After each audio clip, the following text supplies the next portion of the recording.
રાજકોટના ઉપલેટાના ચિત્રાવડ ગામના લોકોનો વિરોધ। જી હા, ઉપલેટા તાલુકાના 20 થી 25 ગામોને જોડતો પુલ તૂટી જતા લોકોનો વિરોધ જોવા મળ્યો। મોજ નદી પરનો પુલ છેલ્લા 3 વર્ષથી તૂટી ગયો હોવાની માહિતી સામે આવી રહી છે। ચિત્રાવડ ગામના આસપાસના વિસ્તારના લોકોએ અનેક વખત રજૂઆત કરી। ચિત્રાવડ ગામના લોકો રામધૂન બોલાવી અને વિરોધ કરતા દેખાયા। મોજ નદી ઉપરનો પુલ તાત્કાલિક ધોરણે બને તેવી તમામ લોકોએ માંગણી કરી। જામકંડોરણા અને ઉપલેટા બે તાલુકાને જોડતો આ કોઝવે છે જે છેલ્લા 4 વર્ષથી તૂટી ગયેલો છે અને અમારી માંગણી એ છે કે 6 મહિનાથી આ પુલ મંજૂર થઈ ગયો છે 14 કરોડ 12 લાખના ખર્ચે, છતાં પણ આ વસ્તુ જે અધિકારીઓને અમે પૂછીએ છીએ તો એ લોકો કહે છે કે ટેન્ડરિંગની પ્રક્રિયામાં છે। ટેન્ડરિંગ ખરેખર ગ્રાન્ટ નથી કે શું છે, ખરેખર હકીકતમાં અમને સાચો જવાબ મળતો નથી અને આ બંને તરફના 20-25 ગામોના લોકોને આ ખૂબ જ મુશ્કેલી પડે છે। हमेशा लेट आती है। आ डायलॉग ने हवे गुजरात पुलिस खोटो साबित करशे।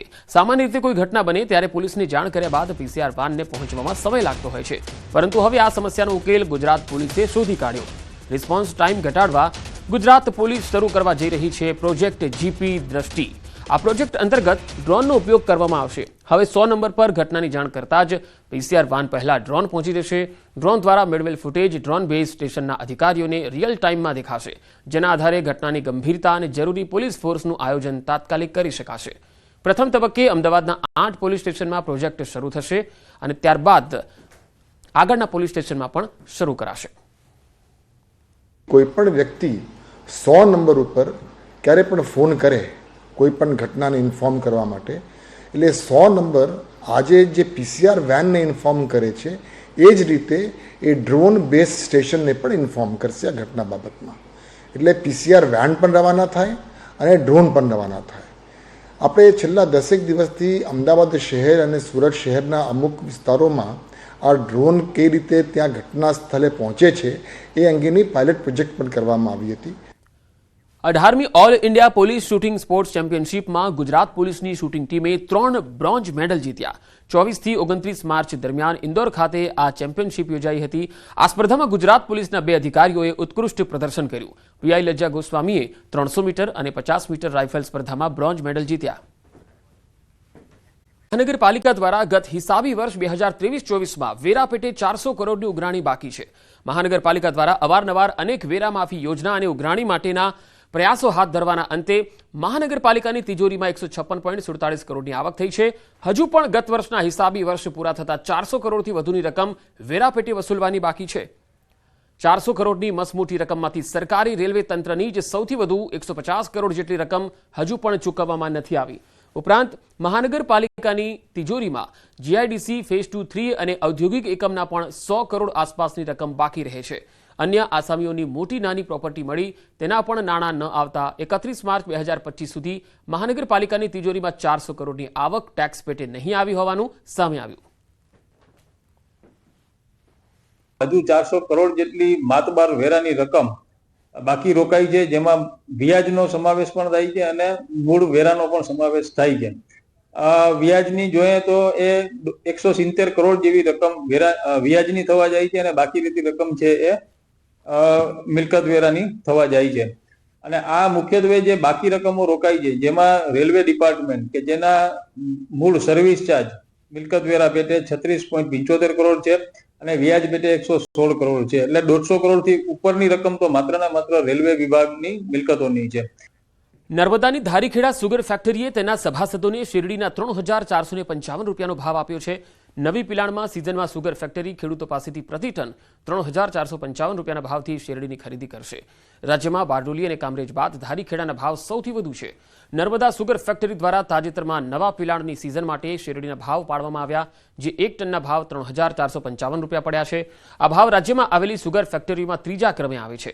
बारडोली सुगर 3502 રૂપિયા ભાવ પાડ્યા, જ્યારે કામરેજ સુગરે 3481નો ભાવ પાડ્યો।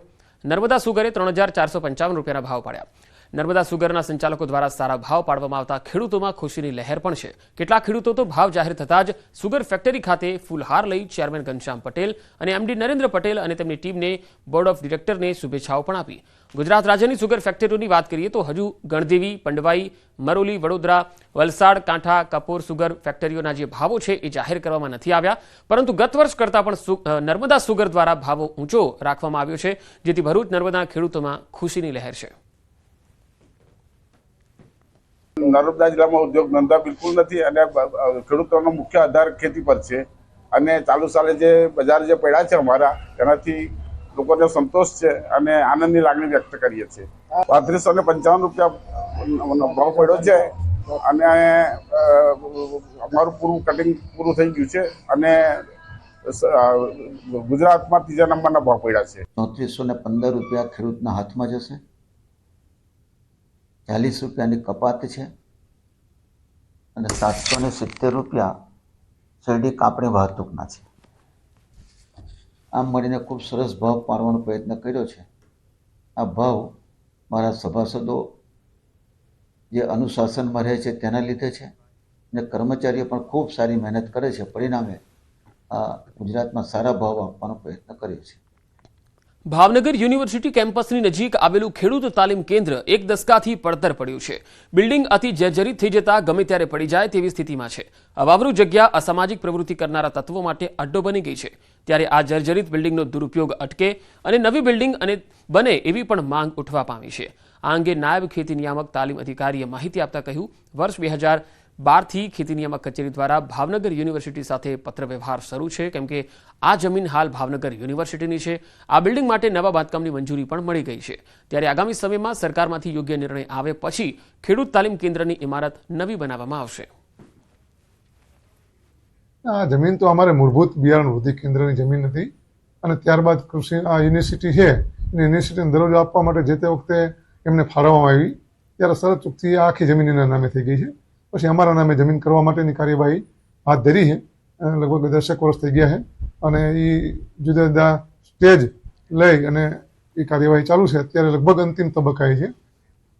હાલ ગ્લોબલ વોર્મિંગ અને ક્લાઇમેટ ચેન્જના કારણે ખેતીવાડીના વ્યવસાય પર માઠી અસર પડી છે. ત્યારે દાંતા તાલુકામાં પપૈયાની ખેતી પર વાતાવરણની અસર જોવા મળી રહી છે. ખેડૂતો મોંઘા ભાવના પપૈયાના ડોકા લાવી વાવેતર કર્યું અને ફળ લાગે ત્યાં સુધી તેની માવજત કરીને ઉછેર્યા. હવે વાતાવરણ ખરાબ થતાં હાલમાં પપૈયાના પાંદડામાં ખાખરનો રોગ દેખાઈ રહ્યો છે. પપૈયાના પત્તા કોહવાઈ રહ્યા છે અને ફળો પણ પાક્યા વગર પીળા થઈ રહ્યા છે. લાગેલા પપૈયા પણ હવે ગળીને નીચે પડે તેવી સ્થિતિ દેખાઈ રહી છે. આવી પરિસ્થિતિમાં જો માવઠું થાય તો ભરચક પપૈયા લાગેલા છોડ નીચે જમીન પર આડા પડી જાય અને મોંમાં આવેલો કોળિયો છીનવાઈ જાય તેવી ખેડૂતોને ભીતિ છે. મોટા મોટા પપૈયા થયેલા હોય અને પછી આ બધું થાય તમારું નુકસાન જાય સાહેબ. આ બધું કરેલું કોઈ એળે જાય બધું એમ. હા, એટલે અમારા બધી મહેનત કરેલી શું કરવાની સાહેબ? આટલી તન મનથી મહેનત કરતા હોય અને પછી આવા માવઠા બીજા થાય તમારો આખો પાક બગડે સાહેબ. હાલ તબક્કે ફરી એકવાર જે રીતે વાવાઝોડા અને માવઠાની આગાહી કરવામાં આવી છે, આ આગાહીને લઈને છે જે બાગાયત ખેતી કરતા ખેડૂતોમાં ભારે ચિંતાનો વિષય બન્યો છે. આપણે ચોક્કસપણે બતાવીશ કે અંબાઈ દાંતા પંથકમાં આ જે પપૈયાનું જે વાવેતર કરેલું છે, ફળફળાદી વાવવામાં આવે છે અને આ જે ખેડૂતો છે ખેડૂતો નિંદામણ પણ કરી રહ્યા છે. પણ હાલ તબક્કે જે રીતે વરસાદની અને માવઠાની આગાહી કરવામાં આવી છે તેના કારણે એમના અંદર એક બીક પેસી ગઈ છે કે હાલ કરીએ જો ખાખરીનો રોગ જે હાલ જે વાતાવરણ પલટાયું છે તેના કારણે પણ કેટલાક જે પત્તાઓ છે એ પત્તાઓની અંદર ખાખરીનો રોગ જોવા મળી રહ્યો છે અને ખાખરીના રોગના કારણે જે છે એ આખું ઝાડ પડી જાય અને વાવાઝોડું આવે તો એમ કહી શકાય છે કે જે મોટા પપૈયા છે આ મોટા પપૈયા જે લાગેલા જોવા મળી રહ્યા છે એ પપૈયાના ઝાડ પડી જાય, પરિણામે મોઢે આવેલો કોળિયો છીનવાય તેવી પરિસ્થિતિ નિર્માણ થવા પામે તેવી પરિસ્થિતિ લાગે છે. અને હાલ તબક્કે જે રીતે વરસાદ અને માવઠાની જે આગાહી કરવામાં આવી છે એ આગાહીના કારણે ખેડૂતોમાં જે છે ભારે ચિંતાનો વિષય બનેલો છે. ઘઉંની હરાજી બંધ કરતા ખેડૂતોમાં રોષ વ્યાપ્યો છે. કડીના છત્રાલ રોડ પર સરદાર કોટન માર્કેટનો આ બનાવ. વેપારીઓ દ્વારા ઘઉંની હરાજી બંધ કરતા ખેડૂતોમાં રોષ જોવા મળ્યો. કડી માર્કેટ યાર્ડના વેપારીઓ દ્વારા ઘઉંની હરાજી બંધ, વજન કાંટામાં તફાવત આવતા હરાજી બંધ કરાઈ હતી. પોલીસ કાફલો કોટન માર્કેટ ખાતે દોડી આવ્યો હતો. કડી કોટન માર્કેટના ચેરમેન અને ડિરેક્ટર સહિતના જે પદાધિકારીઓ છે તેઓ પણ પહોંચ્યા હતા અને મામલાને થાળે પાડ્યો હતો અને ફરીથી હરાજી શરૂ કરી હતી. ઘઉંના માલનો નિકાલ કરવામાં આવ્યો. હરાજીમાં માલનો પોષણક્ષમ ભાવ ન મળતા કેટલાક ખેડૂતો માલ પરત લઈ ગયા હતા. ગરમી અંગે હવામાન વિભાગે મોટી આગાહી કરી છે. આગામી 6 દિવસ સુધી હીટવેવની આગાહી કરવામાં આવી છે. 4 એપ્રિલથી 9 એપ્રિલ સુધી હીટવેવની આગાહી છે. સૌરાષ્ટ્ર, કચ્છ અને ઉત્તર ગુજરાતના જિલ્લામાં ગરમીની આગાહી કરાઈ છે. 4 અને 5 એપ્રિલે કચ્છ જિલ્લામાં ઓરેન્જ એલર્ટ અપાયું છે. રાજકોટ જિલ્લામાં યલો એલર્ટ અપાયેલું છે. 6 એપ્રિલના રોજ કચ્છ અને રાજકોટ જિલ્લામાં ઓરેન્જ એલર્ટ આપવામાં આવ્યું છે। બનાસકાંઠા, સાબરકાંઠા, ગાંધીનગર, મહેસાણા, પાટણ, મોરબી, જૂનાગઢમાં યલો એલર્ટ છે। રાજસ્થાન, મધ્યપ્રદેશ અને મહારાષ્ટ્રમાં 3 સિસ્ટમ સક્રિય થતા ગરમીનો પારો ઉચકાઈ રહ્યો છે। आज का जो पूर्वानुमान है, आने वाला अगले 6 दिन तक सौराष्ट्र कच्छ के लिए हीटवेव का वार्निंग दिया गया है और जो गुजरात का उत्तरीय क्षेत्र है उसके लिए डे 3 से लेकर डे 6 तक हीटवेव का वार्निंग दिया गया है। इसका मतलब 4 अप्रैल से लेकर 9 अप्रैल सौराष्ट्र कच्छ के लिए है और 6 अप्रैल से लेकर आपका 9 अप्रैल तक गुजरात का उत्तरीय राज्य की जो डिस्ट्रिक्ट है उसमें हीटवेव का वार्निंग दिया गया है।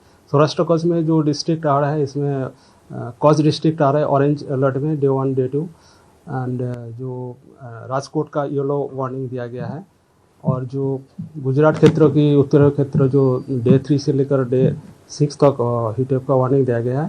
इसमें बनासकांठा, साबरकांठा, पाटन, मेहसाणा, गांधीनगर के लिए दिया जा रहा है। और जो हमारा तटीय क्षेत्र है सौराष्ट्र कच्छ और गुजरात क्षेत्र की तटीय क्षेत्र है, डे 1 से लेकर डे 6 तक हॉट एंड ह्यूमिड वेदर के लिए पूर्वानुमान है। और जो उच्चतम तापमान है गुजरात और जो सौराष्ट्र कच्छ क्षेत्र की जो एरिया है 40 से 43 डिग्री सेंटीग्रेड तक रहने का पूर्वानुमान है।